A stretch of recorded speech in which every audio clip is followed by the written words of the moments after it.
छठ आप लोग आनंद ले ली हैं।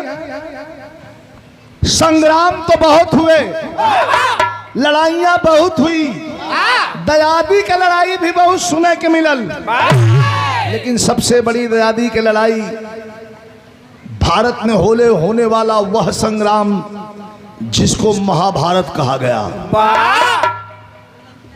अपनों का बाण अपनों की छाती को छेद रहा था, मरने वाला भी अपना था और मारने वाला भी अपना था। लड़ाई का 10वां दिन हो, अर्जुन के बाण से इच्छा मौत का वरदान प्राप्त किए। कल का देवव्रत आज का भीष्म धरती पर धराशायी हो गए। जब भीष्म दादा गिर गए तो अर्जुन के मन में अहंकार हो गल कि हमारे जैसा कोई बहादुर अब दुनिया में नहीं है, न भूतो न भविष्य थे, न पहले कोई था और न अब कोई है। थोड़ा वीर रस खिलाएंगे हमारे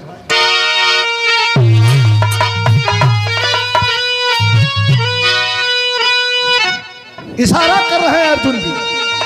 तो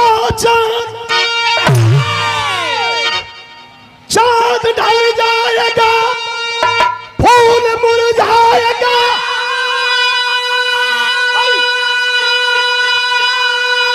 अरे जो चला था कभी आज रुक जाएगा। अरे वक्त कहता चौकी घमंड किया, दिन सिर्फ उसका भी झुक जाएगा। एक दिन वीर अर्जुन घमंड किए, और मेरा सब कोई वीर धुरंधर नहीं। आज तक सारथी कृष्ण कहने लगे, कोई तुझसा बलि विश्व अंदर नहीं।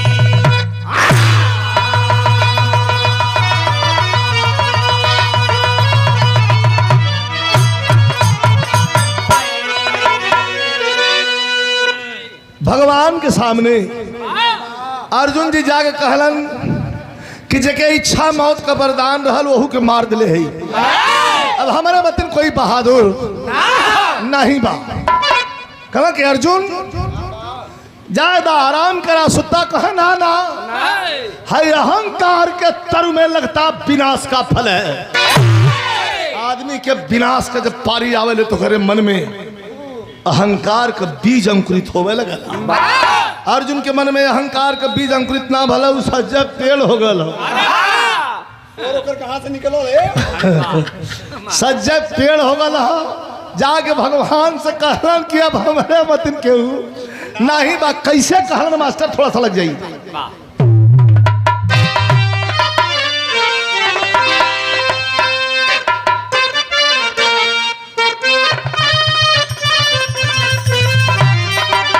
यह कहलन भगवान से कि प्रभु आप माना चाहे मत माना, घमंड नानक केहू को सुनत। घमंड जब हो जाला तो अपना आदमी अपना वाली करला, लेकिन कहा कि कोई अर्जुन कन्हैया जिसे कहलन कि कोई अर्जुन कहने वाला नहीं।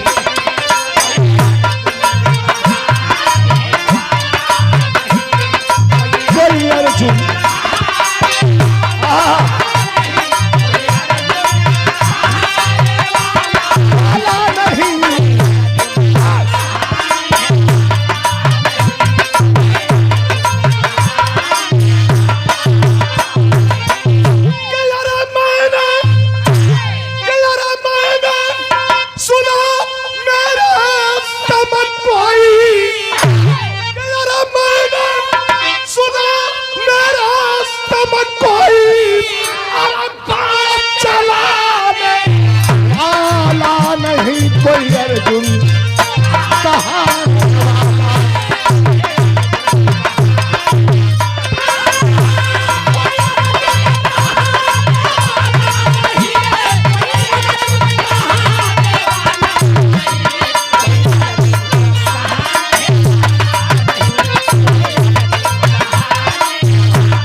जा सुनता कहना ही नहीं कि मैंने विकट बाण रण में चलाया।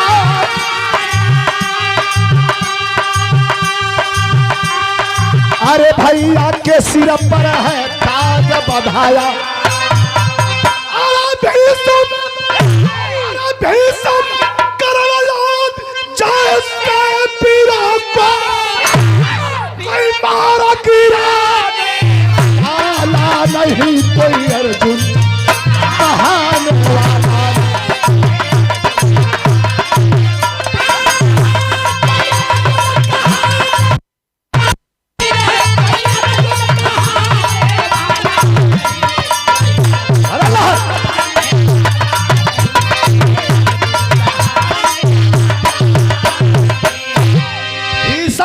आदि जैसे वीरों को कोई मार गिराने वाला नहीं। कहा कैसा? कहा कि छोड़ा ये लड़ाई के बाद, ये लड़ाई में तो हम जानते हैं कि हमसे कोई लड़े वाला नहीं हो, लेकिन कहा तब कौन लड़ाई के बाद क्या चाहत हुआ? कहा कि त्रेता में राम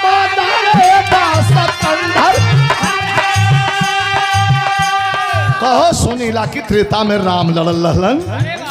कहा लड़ल तरहलन। कहा वो लड़ाई में भी हमारे मतिन कोई धनुष बाण चलावाला रहा।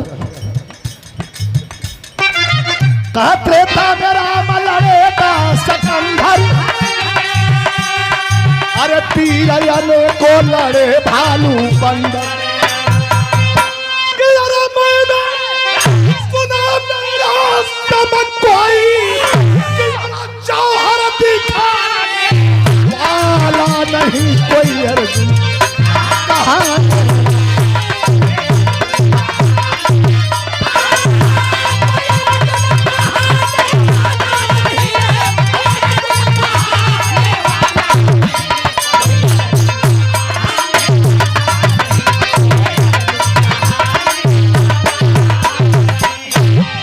सुनीला की त्रेता में राम भी लड़ल रहलन। कह हाथ लड़ल तरहलन। का वो राम वाली लड़ाई में भी हमसे बड़ा कोई धनुषधर बाण रहल चलावाला रहल का? हंसल रहलन भगवान। सुने अर्जुन की बात को अरे बेहोश उठे घनश्याम। तेरे बाप, हाँ तेरे बाप का निश्चित पता बतलाएंगे श्री राम।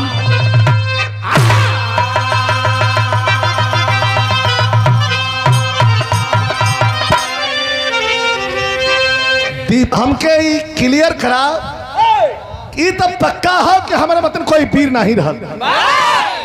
कोई हो तो बता दा। कहा सुना सुना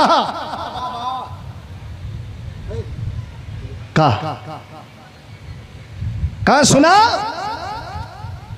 तू आपन लड़ाई लड़ला और आपन लड़ाई लड़लन। तू आपन जनबा राम आपन जनिहन। कह नहीं नहीं हमके के क्लियर कराब। हमके 16 ना विश्वास हो कि दोनों लड़ाई में हमारे मतन कोई धनुषधर बाण चलाव वाला नहीं रहल। कहा तब तक राम के यहाँ चले के पड़ी। देखा घमंड में अर्जुन बुद्ध हो कहा ये राम मिलिहन। कहा कि राम मिलिहन। चलावा तो के राम से भेंट कराई। इधर तर्ज लग गई मास्टर ही मिर्जापुरी चौलरिया कहा ले कैसी।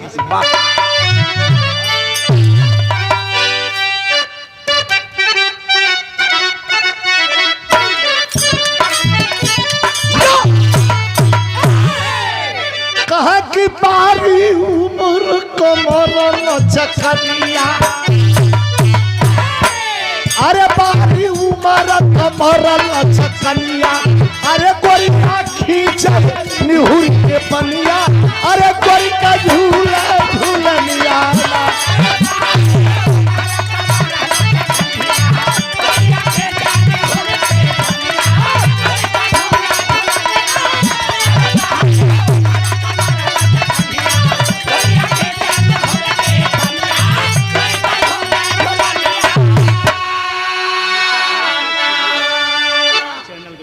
निशा फिल्म के पड़ी राम के हाथ कहा लेट मत करा।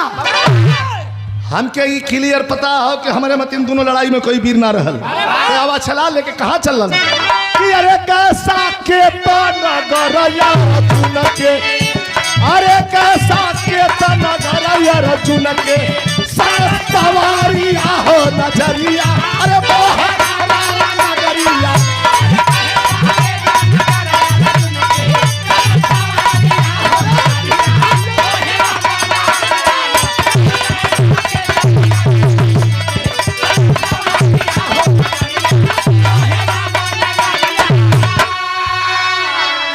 भगवान माया फैलौलन जवना राम तवना श्याम एठे माया का राम बना के अल्ले जाके अर्जुन के वही आगे राम के खड़ा कर दिल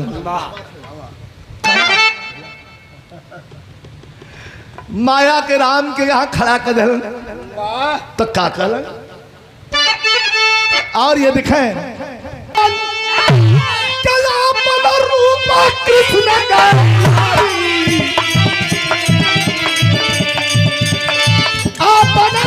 कृष्ण गई पूछा कुशल छे मरा घुराई बोले रघुबर से सिरनाई जब लंका में भई न लड़ाई तो किसने मार चलाया मुझसे धारिया हो नजरिया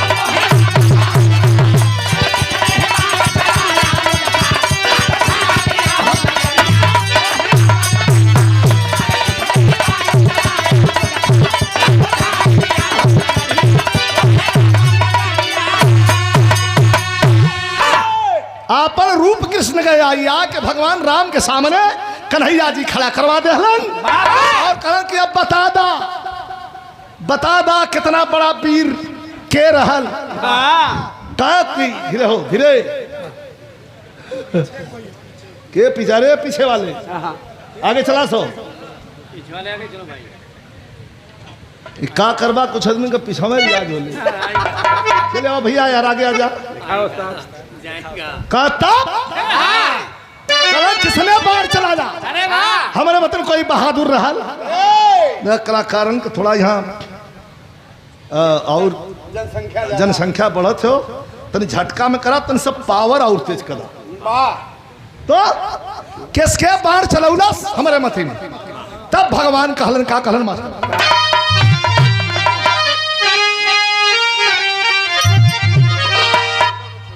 कि अरे बचनिया बोला यार तुमसे हरी का केरल हमारे वतीर बहादुर भगवान बतावत हमन कि बचनिया बोला यार तुमसे हरी अरे जाके महावीर से पूछा बुलता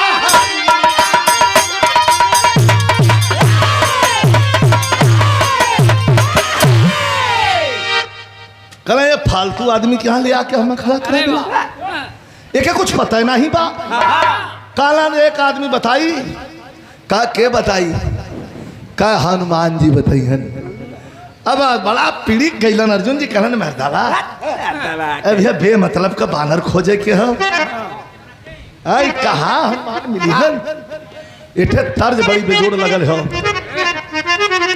ई तर्ज लगल विरहा का अंतिम तर्ज है हमारे स्वर्गीय राम दोस्ताद ये तर्ज के तखम्मा गौलन लेकिन बुल्लू ग्रुप बहुत तर्ज के गाँव है बड़ा रसिक तर्ज रहल कौनो दुल्हन का गाँव ना पड़ल आइए आइए वेलकम वेलकम कौनो दुल्हन का गाँव ना पड़ल कौनो दुल्हन का गाँव ना पड़ल दुल्हनिया अरे दुल्हन का गौना पड़ल दुल्हनिया बड़ी खुश रहल हम गौने जाइब हम गौने जाइब हम गौने जाइब यार से तो बड़ा झटका प गई और से जब लौटल चुपचाप रहा तुम चुपचाप रहा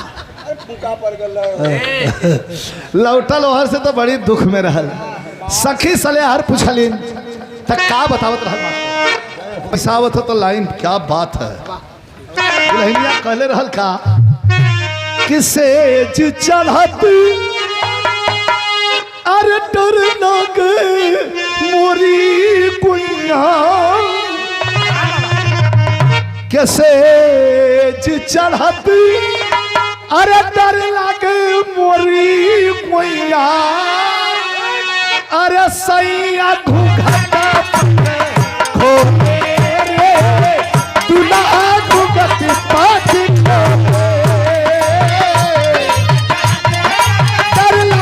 खो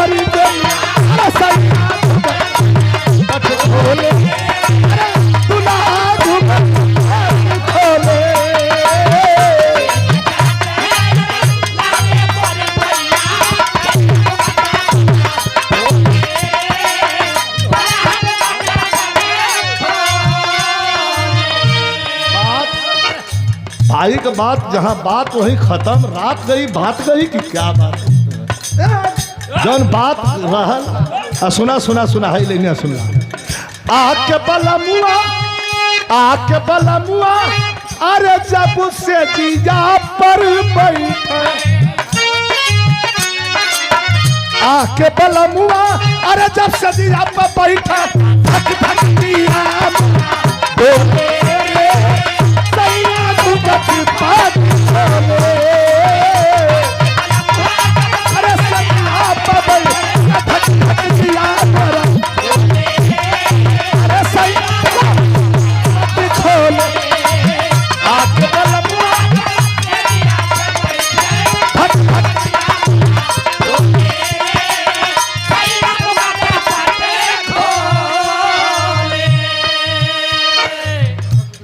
और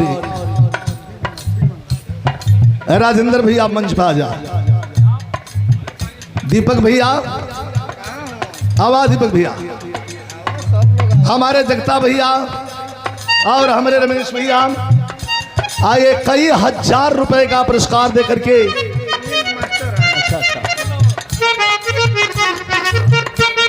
और मास्टर साहब आदरणीय के बलमुआ अरे जब से जिया पर बैठे,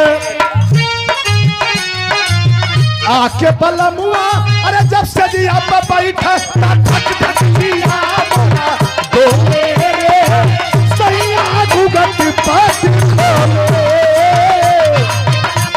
अरे जब से जिया पर बैठे धक धक जिया अरे दुल्हा दुगत पात खोले।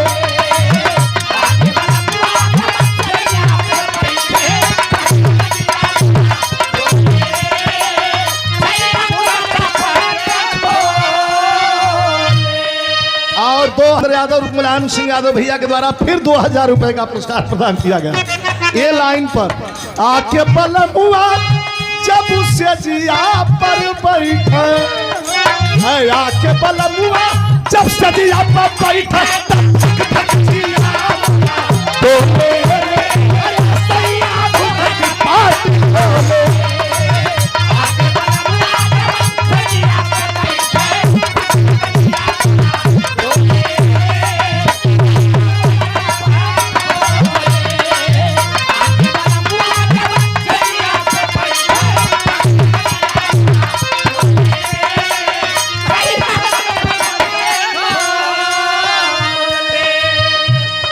और कई हजार रुपए का पुरस्कार हमारे राजेंद्र यादव। भगवान राम बतावत हवन महावीर अरे कुलपति आप है, महावीर कुलपति आप है वो नहीं पूछा थी परिवार हो वो नहीं से पूछा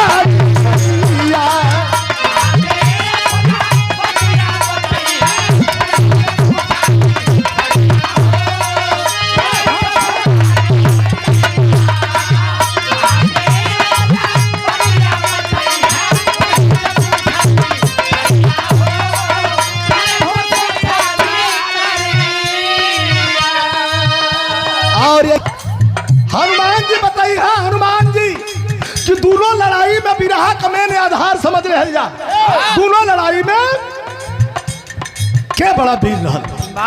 कल अरे यारी बानर कहाँ खोजी कहाँ मिली, तने लाइन देखा कहाँ मिली है बतावत के तली बनवा मिल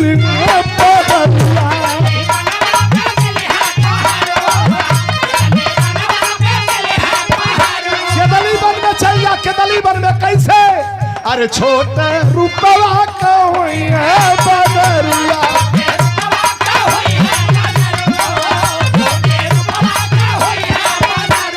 अरे चलन कन्हैया अर्जुन के लिए आके हरिया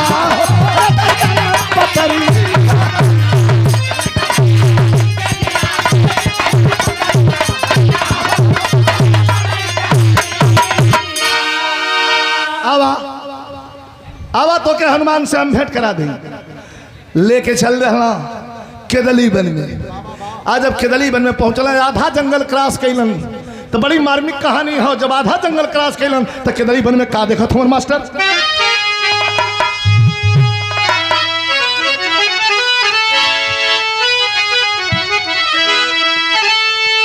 इन सुखुअन के कहे के पड़ा लागू। हाँ जो ना जानल तनी और एक बढ़ जा, तनी और एक कनका खिस्सा एक कहले है देहात में कि कनका हो गई लेकिन स्वाद नहीं पाई। यहाँ एक को बार बोले खैर एक तो तुम मास्टर हुआ। हाँ लाना तो कहे के न पड़ेला, चलनसार बरधा रही तो खाली डंडा उठा के हर करबा तले धड़ दे जुआठ मार दे। तब कैसे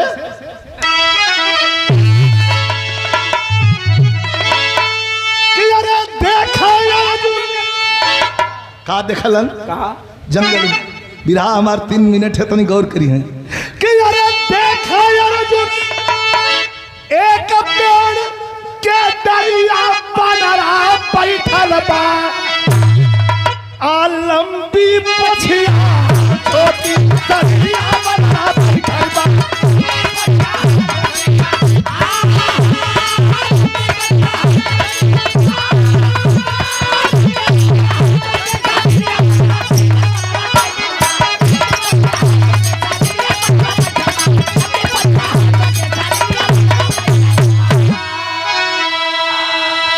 लंबी पछिया हो छोटी सरिदिया बनरा बैठल बा। इठे बंदर बैठल तब कि सोचा अर्जुन पूछ पकड़ देखा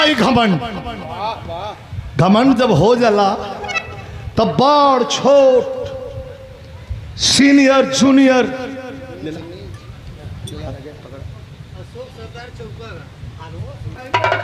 देखा अर्जुन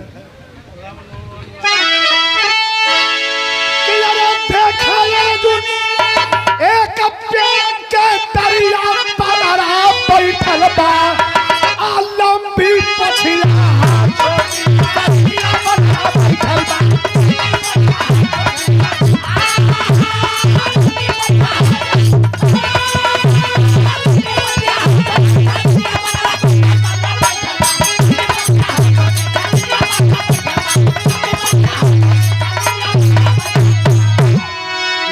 पछिया हो छोटी शरीरिया बनरा बैठल बा।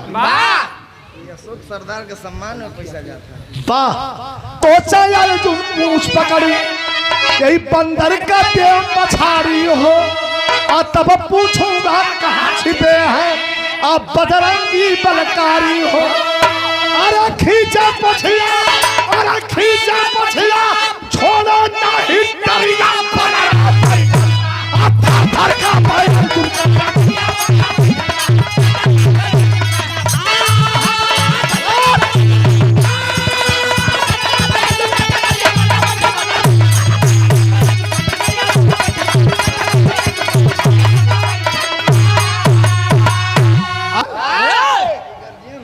अशोक सरदार पकड़ के खींचा थमन पहुंच तो लगल पूछ के झटका अर्जुन पकड़ के खींचा थमन तो लगल पूछ के झटका अर्जुन आ गिरे दूर भाराई हो आ थक जिगर तब कहन लगे तू कवन कपी बंदाई हो।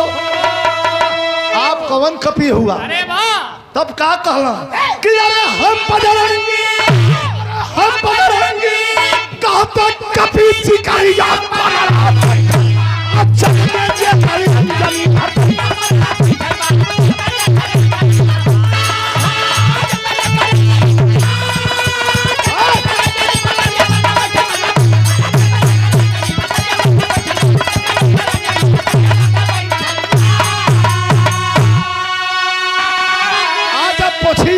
पटक देहलन तब पूछा था अर्जुन कि आप कवन कपी हो। मंकेश भैया आदरणीय मंकेश भैया आप 1 मिनट के लिए मंच पर आ जाए और 2 मित्र साथ में भी हम लोग के भी ले लेवा। हमने दीपक भैया का प्रेम हो हमारा मतलब कोई बहादुर रहा तब कहा बतावत हम का कहा कपी दिखाई बिरहा में झटका हमारे रामदेव गुरु के झटका है गौया लोग भी सुने के गौया देना तो कहा कपी लंका महाभारत की हरण पूजा अरे खास धुरंधर मेघनाथ सा हुआ न कोई बचनिया बोले अर्जुन से हरी अरे सुन के लाल हो गए पार फटा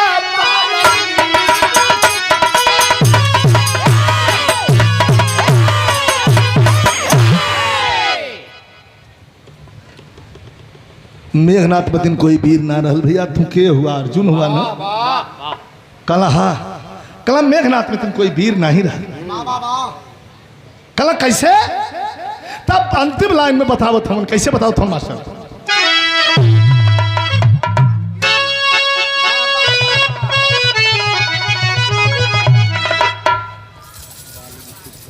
हमारा तब मूलधन कहिया आगल अब ब्याज चलत हो ये 500 पुरस्कार प्रदान कर गल हो 2 मिनट नहीं हो जा 2 मिनट तब बुला अलवा हो जा तो भेज दे कैसे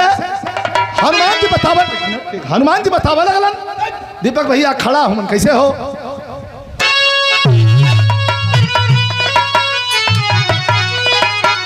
बतावत है हम कि सबसे बड़ा वीर के रहलू दिन जया लक्ष्मण भैया के शक्ति बाण लगल देखा आंख से आंसू हनुमान जी के गिरे लगल और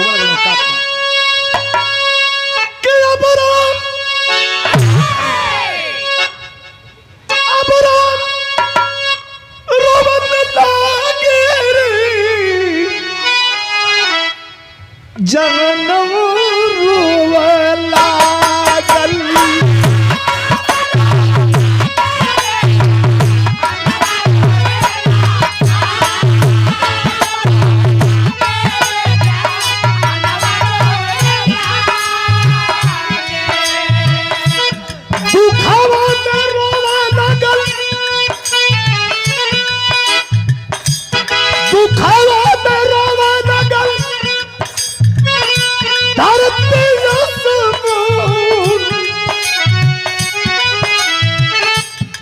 रोई रोई के पतिया गिरे पेड़वने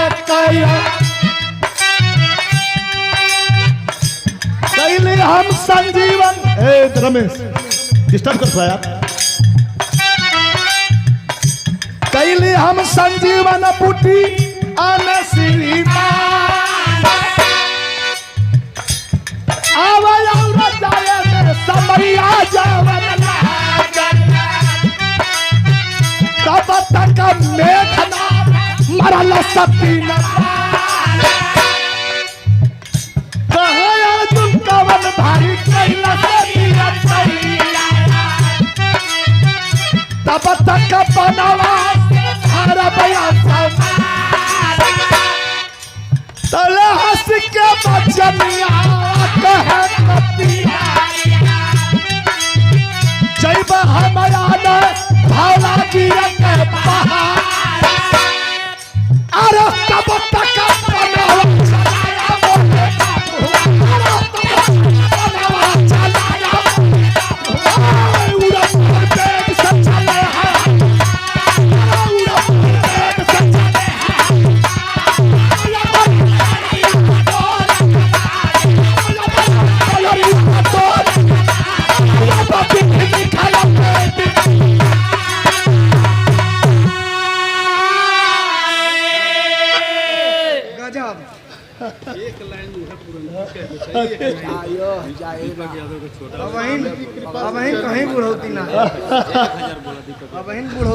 हमारे दीपक भैया के सम्मान में 1000 रुपया पुरस्कार कई हजार रुपया हमारे छोटे भाई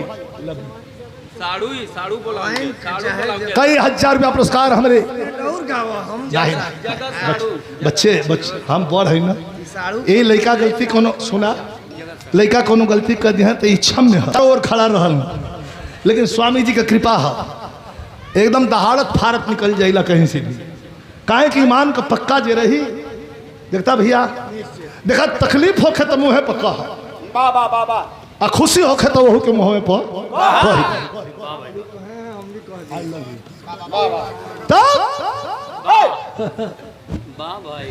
ए भैया चला चला ये लाइट का कर आखिरी लाइन सुन ला, 3 लाइन भी रहा। क्षमा करिए आप लोग कुछ लेट ऐसे भैया कि लोगन के प्रेम भी में स्वीकार करे के हो। गावे में लेट ना है अशोक भैया, अशोक भैया गावे में लेट ना है, लोगन का प्रेमवा हाँ वह स्वीकार करे में तनी लेट होता। आई पुरनकी भी रहा का पुरनका तरी लाइन रामदेव गुरु वाली लाइन हो। दीपक भैया खड़ा हो जाओ जा। कैसे कैसे भाई अब खड़ा हो जाएगा मतलब बुलावत ना है, बहुत बहुत बहुत हो।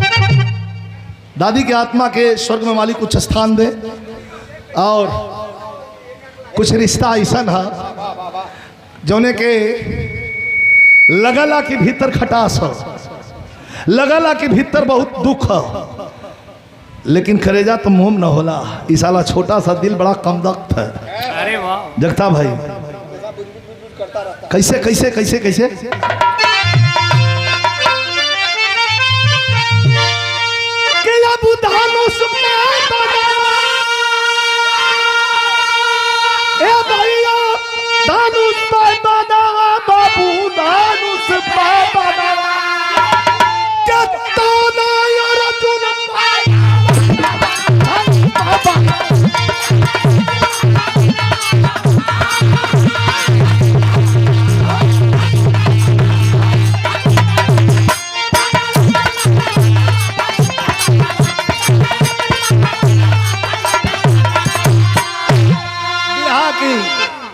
बहुत अच्छी गायिका, सुपरस्टार गायिका और आशीर्वाद हमारा है, आशीर्वाद हमारा है। समय समय पर गार्जियन के तनी लाठी गिरे के चाहिए हमारे तरफ से। बहुत बांस गिर गल का ऐसा कोनो बात ना। 500 रुपयों का पुरस्कार हमारे दीपक भैया के द्वारा, 500 रुपये का पुरस्कार। बहुत बिरहा की कोई नाम की मोहताज नहीं, रजनीगंधा जी के द्वारा बहुत बहुत शुभ आशीर्वाद, धन्यवाद आप सभी को प्रणाम। ताना अर्जुन बलवनवा धनुष पे बना। कल आप चाहते हैं हम पहाड़ ले तू चलावा लेके धनुष मार अर्जुन सोचा था उनका, सोचा अर्जुन कपी के आवा दमन में होगी देरी और तब तक धारा गिर लेकर आ गए कपी कर फेरी। जंखा अर्जुन कर गुना नावा धनुष पर बनावा। अब वहीं सही हरते हुआ तो लेके पहाड़ उतर गई। अरे वाह बहुत सुंदर कलाकार और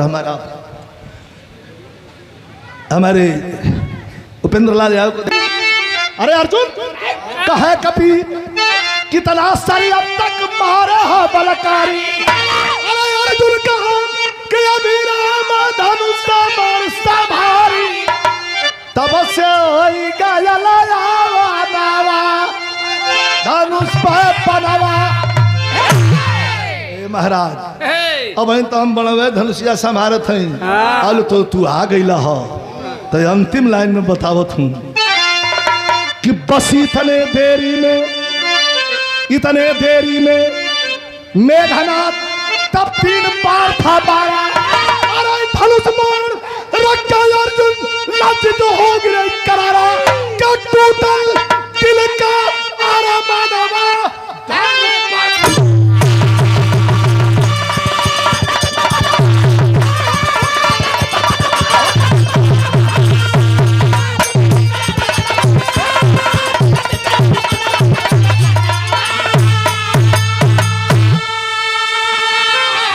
इतने देरी में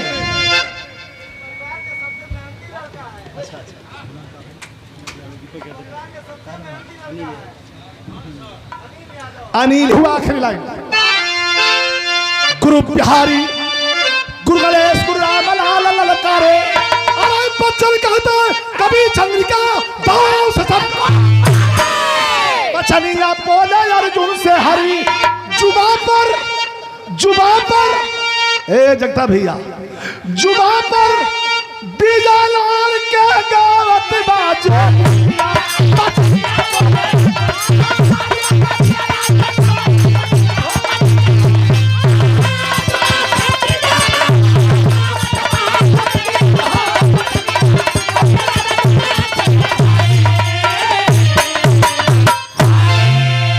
बहुत बहुत धन्यवाद।